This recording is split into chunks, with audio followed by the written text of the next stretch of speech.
അത് കഴിഞ്ഞ് കുറച്ച് കഴിഞ്ഞപ്പോൾ പിന്നെ കുറച്ച് തിരക്കൊക്കെ ഒഴിഞ്ഞു. പെട്ടെന്ന് ബസ് സ്റ്റാൻഡിൽ എത്തിയിട്ടുണ്ട്. ബസ് സ്റ്റാൻഡിൽ എത്തിയപ്പോൾ ഞാൻ പിന്നെയും വീഡിയോ ഓൺ ചെയ്തുകൊണ്ടിരുന്നു. കാരണം അയാൾ തൊട്ടി റൂമിൽ നിൽക്കാനാണ് ശ്രമിച്ചുകൊണ്ടിരിക്കുന്നത്.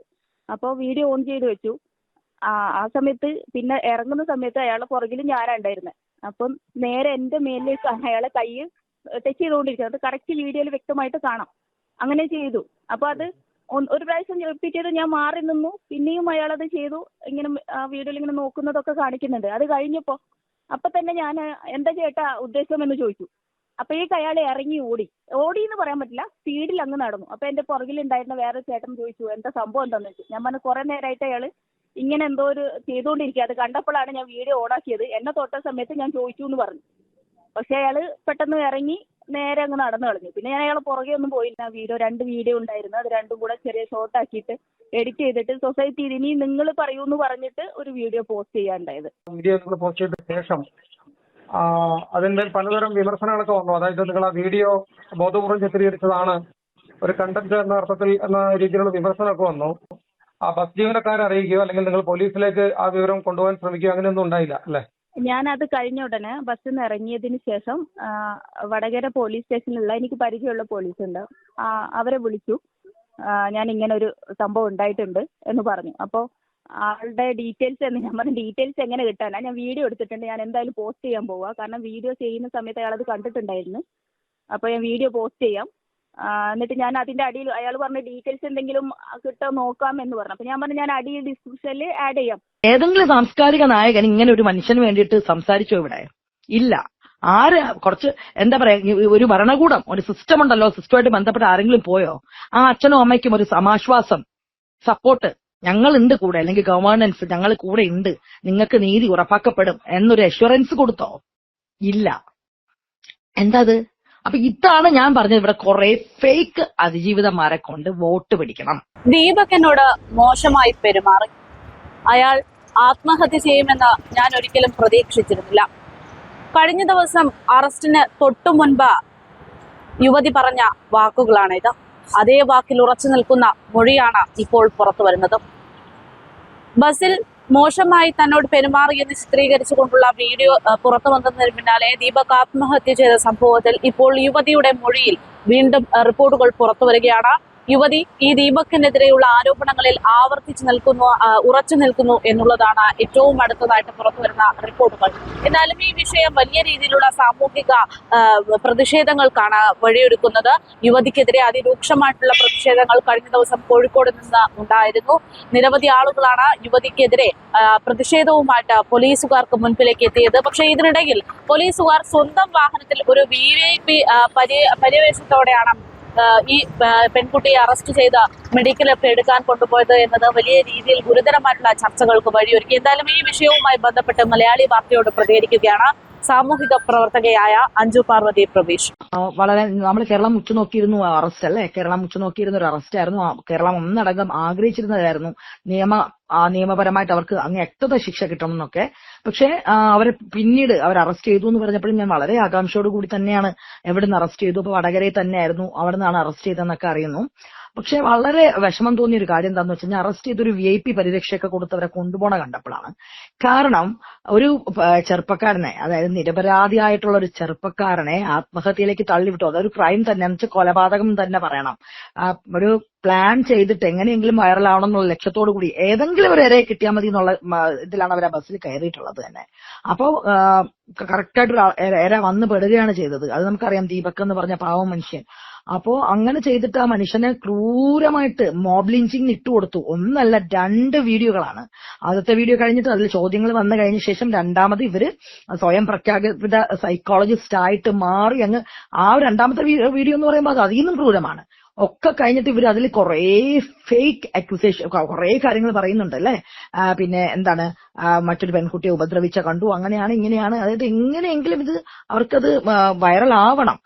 ഒപ്പം അവർ ചെയ്ത ആ ഒരു ക്രൈമിനെ അവർക്കത് വെള്ളപൂശി ഈ മനുഷ്യനെ എങ്ങനെയെങ്കിലും ആ ഒരു കൾപ്രിട്ടായിട്ട് സമൂഹത്തിന് മുന്നിൽ അവതരിപ്പിക്കണം. അതോടുകൂടി അദ്ദേഹം മരിക്കുകയും ആത്മഹത്യ ചെയ്യുകയും ചെയ്തു എന്നുള്ളതാണ് സത്യം.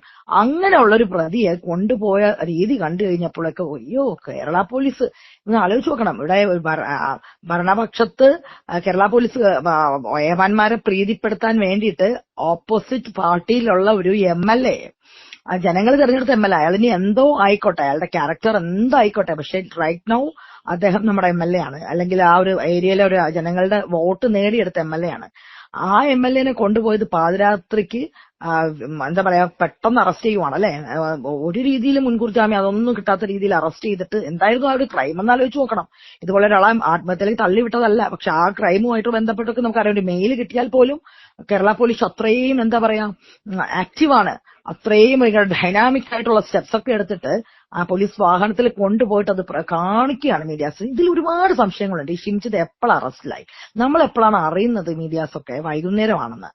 അറസ്റ്റ് ചെയ്തിട്ട് അവരെ കൊണ്ടുപോകുന്നു, സ്വകാര്യ വാഹനത്തിൽ കയറ്റിക്കൊണ്ട് VIP. ഇവരാരാണ് ഇങ്ങനെ VIP ട്രീറ്റ്മെന്റ് ഒക്കെ കൊടുക്കാൻ വേണ്ടിയിട്ട്? ഇത് കൃത്യമായിട്ടുള്ള ഒരു നമുക്കറിയാം. ഈ FIR ഒക്കെ ഇട്ട് കഴിയുമ്പോഴേക്കും എന്തായിരിക്കും അവർക്കെതിരെ വരുന്ന കുറ്റം എന്നൊക്കെ നമുക്കറിയാം. അതായത് കൃത്യമായിട്ട് അവർക്ക് രക്ഷിക്കാനുള്ള പരുതൊഴുക്കലാണ്. ഇവർ നമുക്ക് നോക്കിക്കഴിയുമ്പോൾ തന്നെ അറിയാം.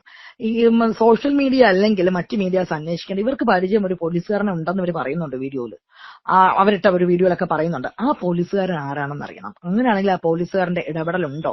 ഇങ്ങനെ ഒരുപാട് കാര്യങ്ങളുണ്ട്. സത്യം പറഞ്ഞാല് ഒരു എന്താ പറയാ ദീപകിന്റെ നീതിക്ക് വേണ്ടി നിൽക്കുന്ന ഒരാളെന്നുള്ള രീതിയിൽ ഞാൻ ഒട്ടുമേ സാറ്റിസ്ഫൈഡ് അല്ല അവരെ ട്രീറ്റ് ചെയ്തൊരു രീതി കണ്ടപ്പം.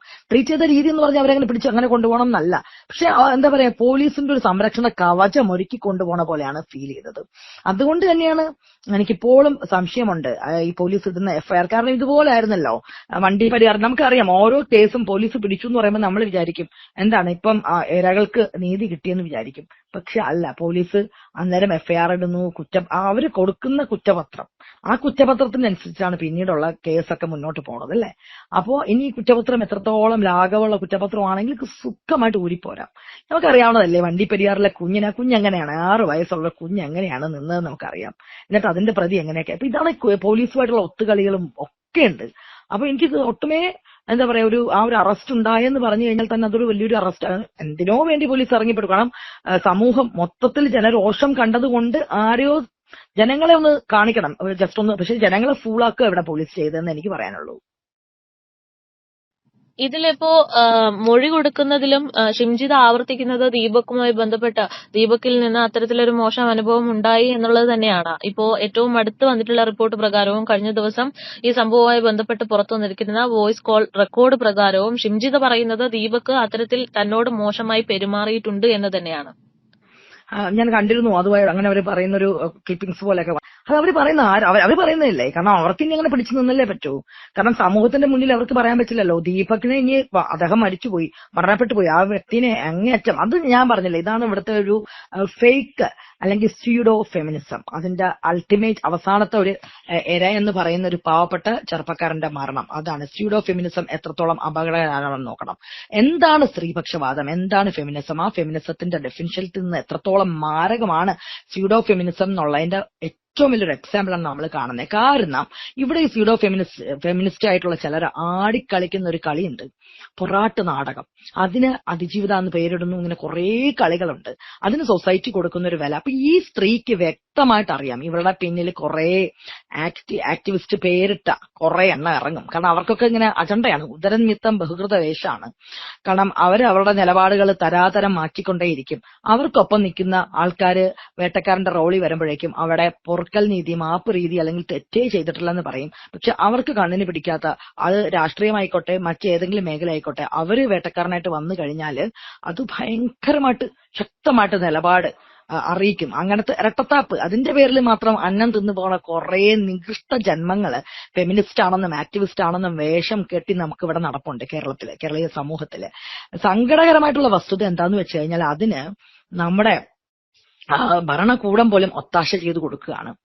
ആ വണ്ടിപ്പെരിയാറിലൊരു കുഞ്ഞ് 6 വയസ്സുള്ള ഒരു കുഞ്ഞ്, ആ കുഞ്ഞിന്റെ പ്രതി കൊന്നിട്ടുള്ള ആള് സുഖമായിട്ട് നടക്കുന്ന ഒരു സമൂഹത്തിലാണ് കപ്പ് വെച്ചിട്ട് ഷോ കാണിക്കാൻ ആരുമില്ല, PR ഷോ കാണിക്കാൻ ആരുമില്ല. ബിക്കോസ് എന്താണ്, അത് അണ്ടർ പ്രിവിലേജ്. ആ കുട്ടിക്ക് വേണ്ടി നിന്നതുകൊണ്ട് ആരും കാര്യമില്ല. പക്ഷെ അല്ലാത്ത രീതിയിൽ നിന്ന് കഴിയാൻ ആൾക്കാർക്ക് വേണ്ടിയിട്ട് love you to back and move, അങ്ങനെയൊക്കെ എന്താ പറയാ, അങ്ങനത്തെ രീതിയിലുള്ള പ്രഹസനങ്ങൾ കാണിക്കാൻ വരെ ഭരണകൂടം തയ്യാറായിരിക്കുമ്പോ ഇത്തരം പൊറാട്ട് നാടകങ്ങൾക്ക് കയ്യടി കിട്ടുമ്പോൾ ആരും ഷിംജിതയുടെ റോള് നാളെ ഇനിയും ഷിംജിതമാര് പിറവിയെടുക്കും. അത് തന്നെയല്ലേ ഇവർക്കുള്ള ധൈര്യം. ഞാൻ ഉറപ്പിച്ച് പറയുന്നുണ്ട്, ഇവർ ഷെൽട്ടറിൽ ഇരുന്നപ്പോൾ അവർ പഠിപ്പിച്ചു വിട്ടിട്ടുണ്ട് ഇങ്ങനെയൊക്കെയാണ്. കാരണം നമുക്ക് ആ വീഡിയോ കണ്ടാൽ തന്നെ നന്നായിട്ട് വ്യക്തമായിട്ട് ഒരു തിരക്കേറിയ ബസ്. ഇപ്പൊ ഞാനൊരു സ്ത്രീയാണ്, മേഘയും ഒരു പെൺകുട്ടിയാണ്. ഞാൻ പറയുന്നുണ്ട്, പബ്ലിക് ട്രാൻസ്പോർട്ട് സിസ്റ്റത്തില് ഇത്തരം ഒരുപാട് ഞരമ്പന്മാരുണ്ട്. പക്ഷെ ആ ഞരമ്പന്മാര് നമ്മളുടെ അടുത്ത് വന്നു കഴിയുമ്പം നമ്മുടെ ഒരു റിയാക്ഷൻ ഉണ്ട്. നമ്മളിങ്ങനെയാണോ ചിരിച്ച ഒരുത്തൻ ഇങ്ങനെ വന്ന് നമ്മളെ ശല്യം ചെയ്യുവാണെന്ന് വിചാരിച്ചോ. ഇപ്പൊ ദീപക്കിന്റെത് 100% പറയുന്നു. അത് ആ പാവത്തിനെ വെറുതെ ആരോപണം ഉണ്ടാക്കി വൈറലാകാൻ വേണ്ടി ഒടുത്ത് ചെയ്ത വെറും കൃത്രിമമായിട്ടുണ്ടാക്കിയ ഒരു സംഭവമാണ്. അല്ല, നമുക്ക് ആ വീഡിയോ കാണുമ്പോൾ തന്നെ അറിയാം. അത്രയും തിരക്കുള്ള ബസ്സിന്റെ അകത്ത് ബാഗും വെച്ച് ആ മനുഷ്യൻ പാവം തിരിഞ്ഞു നിൽക്കുവാണ്. ഒരു പ്രാവശ്യം പോലും ഈ സ്ത്രീയെ നോക്കുന്നില്ല, ഇത് അങ്ങോട്ട് ചെല്ലുവാണ്. ഞാനെന്താ പറയേണ്ടത്? കാരണം ഞാനൊരു ടീച്ചറാണ്, അതുകൊണ്ട് എനിക്ക് അത്തരം വാക്കുകൾ പോലും ഉപയോഗിക്കാൻ പറ്റുന്നില്ല. പക്ഷെ സ്വന്തം ശരീരഭാഗം കൊണ്ടൊന്നും കൂടി ഉറച്ചു കൊടുത്തിട്ട് അങ്ങനെ നിൽക്കുവാണ്. ഇങ്ങനെയാണോ? ഇതാണോ അതിജീവിതമാര്? ഇതൊക്കെയാണോ എന്താ പറയാ, ബസ്സിൽ ശരിക്കും പറഞ്ഞാല് റിയൽ ആയിട്ടുള്ള മോളസ്റ്റേഷൻ അയച്ചിട്ടുള്ളവർക്ക് അറിയാം എങ്ങനെയാണ് ആ ഒരു സമയം നമ്മൾ ഇതാകുവാണ്. ഇന്നത്തെ കാലത്തെ സ്ത്രീകൾ സ്വന്തമായിട്ട് ഇത്രയും സ്വകാര്യത, സ്വന്തം ID കാണിച്ച് മുഖം കാണിച്ചിട്ടൊരു വീഡിയോ പോസ്റ്റ് ചെയ്യാൻ ധൈര്യമുള്ള സ്ത്രീക്ക് എന്തുകൊണ്ട് അത്തരം ഒരു പ്രശ്നം? അവർ പറയുന്നുണ്ട്, ഏതോ ഒരു പെൺകുട്ടി ഉപദ്രവിക്കുന്നത് കണ്ടു, എന്തായാലും അവളുടെ വായിൽ പഴമായിരുന്നോ? പ്രതികരിച്ചുകൂടെ? ബസ് എന്ന് പറയുമ്പം ട്രാൻസ്പോർട്ട് സിസ്റ്റം എത്ര ആൾക്കാരുണ്ട്, മാറുന്നില്ലടോ എന്ന് പറയാം. അല്ലെങ്കിൽ അങ്ങനെ ചെയ്തിട്ടുണ്ടെങ്കിൽ പറയാം. മറ്റൊരു പെൺകുട്ടി ഉപദ്രവിക്കും, അതൊന്നും അവളുടെ കയ്യിൽ ഇല്ല. മറ്റൊരു പെൺകുട്ടി ഉപദ്രവിക്കുന്നതിന്റെ വീഡിയോ ഇല്ല. എന്താണ്, ഇവൾക്ക് എങ്ങനെയെങ്കിലും ഏതെങ്കിലും ഒരു ഇരയെ കിട്ടണമായിരുന്നു. അതാണ് സംഭവം. കണ്ടക്ടറിനോട് പറഞ്ഞില്ല. ഇപ്പൊ ഞാനായിരുന്നു ആ ഒരു സ്ഥാനത്തെങ്കിൽ, ഇപ്പൊ എന്നെ ശരിക്കും മറ്റൊരാളെ ഉപദ്രവിച്ചു എന്ന് വിചാരിക്കട്ടെ, ശരിക്കും അങ്ങനെ ഒരു ബസ്സിന്റെ അകത്ത് വെച്ച് ഞാൻ അങ്ങനെ ഒന്ന് അതിക്രമം നേരിട്ടു, ഞാൻ എന്താ ചെയ്യുന്ന പറയാമോ? ഒന്നാമത് ആദ്യം ഞാനിങ്ങനെ ഒട്ടി എന്റെ ശരീരഭാഗങ്ങൾ കൊണ്ടുപോയി ഉരച്ചു കൊടുക്കത്തില്ല. പകരം ഞാൻ ആ ഒരു സ്പേസിൽ നിന്ന് എന്റെ മുഖം ഭാവങ്ങളും ഒക്കെ ഭയങ്കര ഇതായിരിക്കും. നമുക്ക് അങ്ങനെ വന്നു കഴിയുമ്പോൾ നമ്മൾ ആ ഒരു സോണിൽ നിന്ന് മാറി നിന്നിട്ട് അവിടെ നിന്ന് ചോദിക്കും, എന്താണോ തന്റെ സൂക്കേട്, എന്താ നിന്റെ പ്രശ്നം എന്ന് ഉറക്കെ ചോദിക്കും. എന്നിട്ട് ബസ്സിലെ കണ്ടക്ടർ ഉണ്ടാവും, ബസ്സുമായിട്ട് ബന്ധപ്പെട്ട് വെറുതെ ഓടുന്നല്ലോ ബസ്. ആ ബസ്സിലെ ആൾക്കാരോട് നമ്മൾ പറയും, നേരെ പോലീസ് സ്റ്റേഷനിലേക്ക് വിടുക, ഇവിടെ അങ്ങനെ എനിക്കൊരു പ്രശ്നം ഉണ്ടായി, ഇയാൾ ഇങ്ങനെ ചെയ്യുന്നുണ്ട്, എനിക്കിങ്ങനെ പ്രശ്നം ഉണ്ടായി. അങ്ങനെയൊന്നുമില്ല. ഇത് വീഡിയോ എടുക്കുക എന്നുള്ള ഒറ്റ ലക്ഷ്യം മാത്രമാണ്. എന്തുകൊണ്ട് എന്നിട്ട് അവര് ഏതോ ഒരു കൂട്ടുകാരനായിട്ടുള്ള പോലീസുകാരനോട്, ഇവർക്കൊക്കെ എന്ത് കൂട്ടുകാരൻ, എന്ത് ഇപ്പൊ പോലീസുകാരനോട് പറഞ്ഞു, ഏത് പോലീസുകാരൻ, എന്ത് പോലീസുകാരൻ? അപ്പൊ ഇതൊക്കെ ഞാൻ എന്താ പറയണത്, ഇവിടെ ഒരു മനുഷ്യനെ കുരുക്കാൻ. ഇവിടെ ഞാൻ എപ്പോഴും നമ്മൾ പറയും, ഇവിടുത്തെ സ്ത്രീപക്ഷം എന്ന് പറഞ്ഞു കഴിഞ്ഞാൽ വിമൻ കാർഡ് എടുത്തിട്ട് കളിക്കുന്ന ഇത്തരം ഹീനമായിട്ടുള്ള പ്രവൃത്തികൾക്കെതിരെ നമ്മൾ ശക്തമായിട്ട് സ്ത്രീകൾ രംഗത്ത് വരണം, സ്ത്രീകൾ ചൂലുമായിട്ട് വരണം, ആട്ടിപ്പായിക്കണം ഇത്തരം പരീക്ഷകളെ. കാരണം ഇനി നമ്മുടെ കുടുംബത്തിൽ, എന്റെ കുടുംബത്തിലുണ്ട്, ആങ്ങളമാരായിട്ട്, ഹസ്ബൻഡായിട്ട്, മക്കളായിട്ടൊക്കെ നമുക്ക് അച്ഛനുണ്ട്, ഇതൊക്കെ ഉണ്ട്. നാളെ നമുക്ക് എപ്പോഴും എന്താ സ്വകാര്യ വാഹനമായിട്ട് പോകാൻ പറ്റുമോ? ഇല്ല. പബ്ലിക് ട്രാൻസ്പോർട്ട് സിസ്റ്റത്തിനെ ചില സമയങ്ങളിലൊക്കെ എല്ലാ മനുഷ്യർക്കും ആശ്രയിക്കേണ്ടതായിട്ട് വരും. അന്നേരം ഇതുപോലുള്ള താടകമാര് വേഷവും കെട്ടി ഇറങ്ങിക്കഴിഞ്ഞിട്ട് ആലോചിച്ച് നോക്കണേ, ഒരു മനുഷ്യനെ കുരുക്കി കഴിഞ്ഞാൽ നമ്മളിത് ഇങ്ങനത്തെ കാര്യങ്ങൾക്ക് നമ്മൾ വളം വെച്ച് കൊടുത്തു കഴിഞ്ഞാൽ, മിണ്ടാണ്ടിരുന്നു കഴിഞ്ഞാൽ, നമുക്കൊരു പരിധി വരെ ഞാനിത് പറയുന്നുണ്ട്, മീഡിയാസ് ഉണ്ട്, മയക്കും തൂക്കി ഇത്തരം കാര്യങ്ങൾ വരുമ്പോ, ഞാനിപ്പോ മേഘ എന്നല്ല പറയുന്നത്, എല്ലാ റിപ്പോർട്ടേഴ്സും ഇത്തരം ഒന്ന് കിട്ടിക്കഴിഞ്ഞാൽ കുറച്ച് റീച്ചിനും എല്ലാത്തിനും വേണ്ടിയിട്ട് നമ്മൾ എന്താ ചെയ്യാ? നമ്മളങ്ങ് വൾച്ചേഴ്സിന്റെ ഒരു ക്യാരക്ടറാണ്. കഴുകന്മാരെ പോലെ പച്ച മാംസം കുത്തി വലിച്ചിട്ട് കൊടുക്കും. കാര്യം അത് വീഡിയോ യാഥാർത്ഥ്യമാണോ ഉള്ളതാണോ എന്നൊന്നും അറിയില്ല. നമ്മളിങ്ങനെ ഹെഡിങ്സും ഒക്കെ കൊടുത്തിട്ട്, ഞാനിപ്പോഴും പറയുന്നുണ്ട്, ആ മനുഷ്യൻ ഇവിടെ ജീവിച്ചിരുന്നു. നമുക്ക് വളരെ ഈസിയാണ് പറയാൻ, അയ്യോ ആത്മഹത്യ ചെയ്യാതെ ആ മനുഷ്യന് പോരാടാമായിരുന്നു. എന്ത് പോരാട്ടമാണ്? എങ്ങനെ പോരാടണം എന്നാണ് പറയുന്നത്? ആ മനുഷ്യൻ പോരാടാനായിട്ട് എന്റെ നിലവാരത്വം തെളിയിക്കണം എന്ന് വിചാരിച്ചിരുന്നെങ്കിൽ ഓരോ ദിവസവും ഇവിടുത്തെ ഈ ഫെമിനിസ്റ്റുകൾ ആ മനുഷ്യനെ കൊത്തി വലിച്ചു കീറും. മീഡിയാസ് വെറുതെ വിടോ?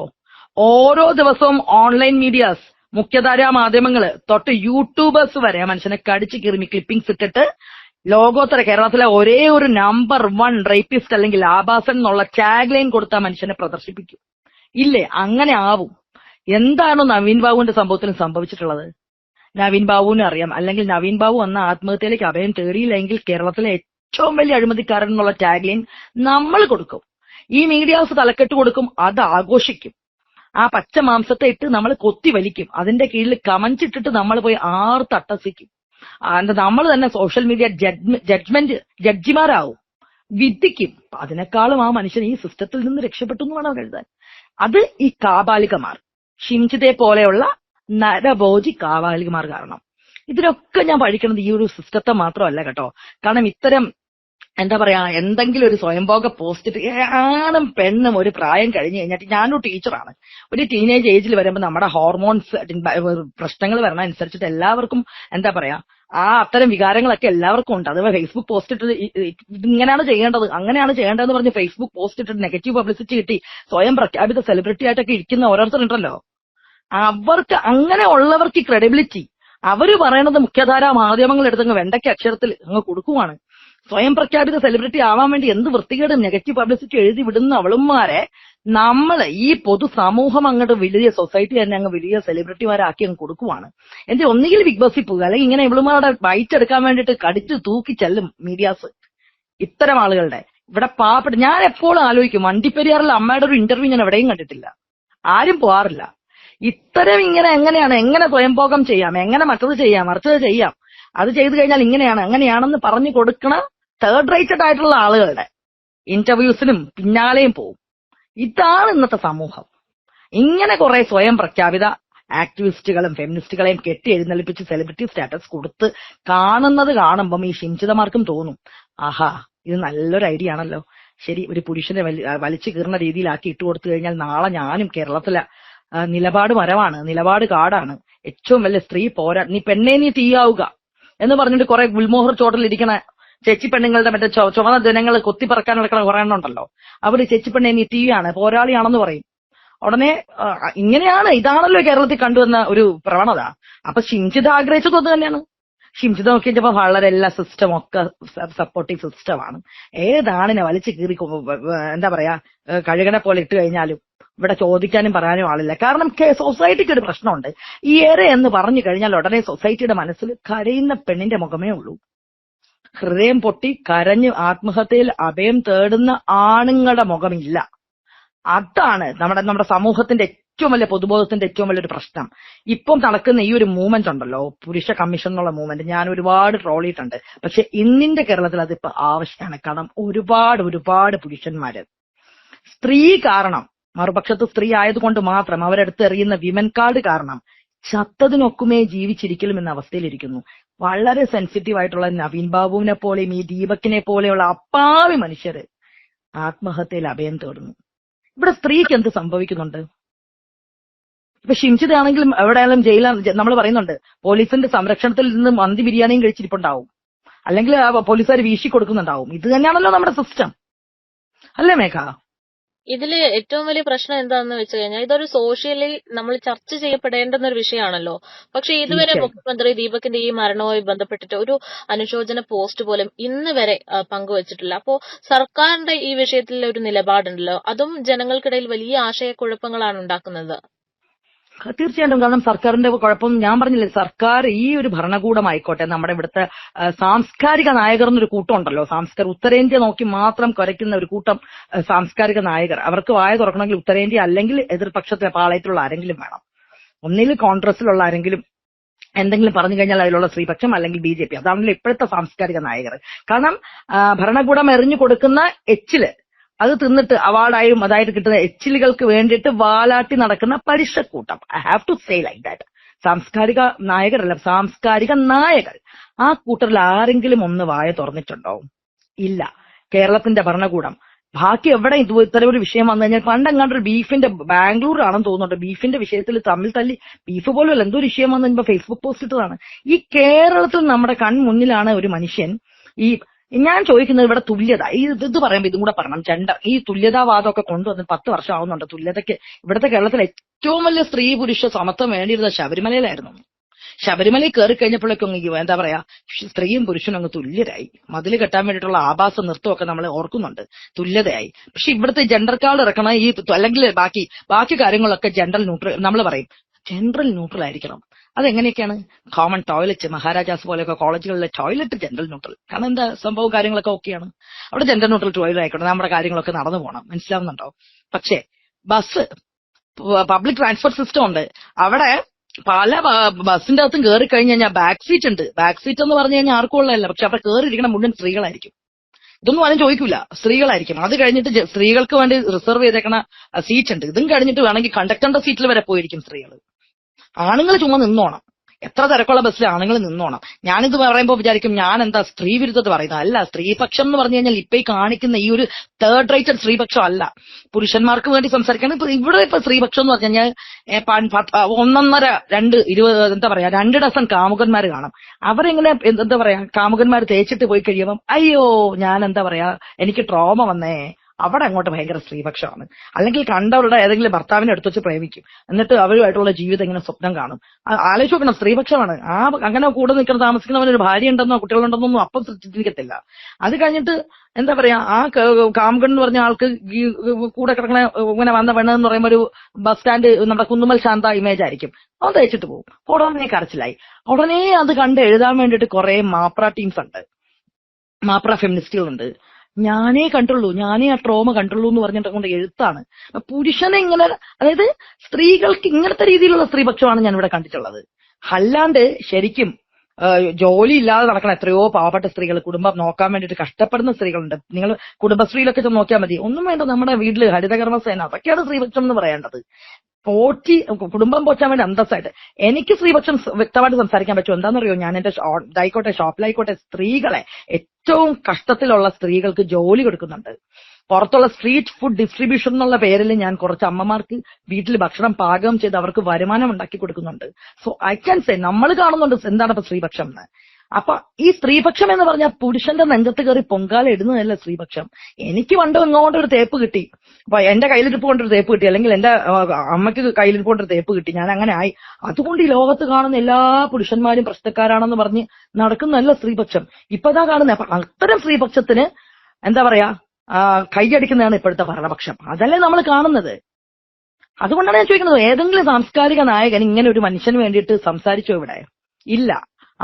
കുറച്ച് എന്താ പറയാ, ഒരു ഭരണകൂടം, ഒരു സിസ്റ്റം ഉണ്ടല്ലോ, സിസ്റ്റമായിട്ട് ബന്ധപ്പെട്ട് ആരെങ്കിലും പോയോ? ആ അച്ഛനും അമ്മയ്ക്കും ഒരു സമാശ്വാസം, സപ്പോർട്ട്, ഞങ്ങളുണ്ട് കൂടെ, അല്ലെങ്കിൽ ഗവേണൻസ് ഞങ്ങൾ കൂടെ ഉണ്ട്, നിങ്ങൾക്ക് നീതി ഉറപ്പാക്കപ്പെടും എന്നൊരു അഷ്വറൻസ് കൊടുത്തോ? ഇല്ല. എന്താ അത്? അപ്പൊ ഇതാണ് ഞാൻ പറഞ്ഞത്, ഇവിടെ കുറെ ഫേക്ക് അതിജീവിതന്മാരെ കൊണ്ട് വോട്ട് പിടിക്കണം. നമ്മൾ ഇത് മുമ്പ് കണ്ടിട്ടുണ്ടായിരുന്നു, ഒരു ആസ്ഥാന അതിജീവിത കാണിച്ചു കൂട്ടിയ കാര്യങ്ങൾ നമ്മൾ കണ്ടതാണ്. ഇതാ CD എന്ന് പറഞ്ഞു കഴിഞ്ഞപ്പം മാധ്യമ പട മൊത്തത്തിൽ ഓടി. ലൈംഗിക വിശപ്പുള്ള ഒരു കൂട്ടം ജനങ്ങൾ മാത്രമുള്ള ഒരു സംസ്ഥാനമാണ് നമ്മുടെ. പറയേണ്ടി ഇവിടുത്തെ പ്രബുദ്ധത എന്ന് പറഞ്ഞാൽ അതാണ്. വല്ല മസാലക്കഥ കിട്ടോ, നമ്മളിങ്ങനെ നോക്കി നിൽക്കും, ആഹാ കിട്ടുമോ, CD കിട്ടുമോ, കാണാം ഇന്നിങ്ങനെ. അതിനപ്പുറം എന്താ പറയാ, അവനവന്റെ വീട്ടിലേക്ക് ഇന്ന് ഷിംചിത ഒരു ദീപകിന്റെ വീട്ടിൽ ഒരു അച്ഛനും അമ്മയ്ക്കും പുത്രദുഃഖം വരുത്തി വെച്ചു. ഇതേ ഷിംചിതമാർ നാളെ വരാൻ പോണ നമ്മുടെ വീട്ടിലാണ് എന്നൊരു ബോധ്യം വന്നാൽ സമൂഹം ഒറ്റക്കെട്ടായിരിക്കും.